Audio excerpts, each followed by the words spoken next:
Well, I currently work for the Detroit Wayne Mental Health Authority, and in that position, I am the hospital liaison. And what my role is to try to facilitate throughput of our clients who meet medical necessity in a timely fashion. The emergency room really is the nexus point for behavioral health disorders. And as you've heard today and in our presentations, it's often the place where they're not understood as well as they might be, and are in emergency rooms longer and longer. Most of the hospitals within various counties, they don't have psychiatrists and psychiatric staff to service those clients.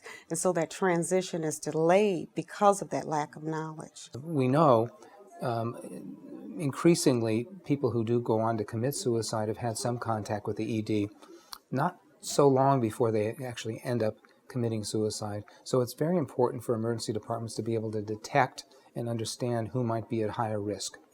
We're trying to educate.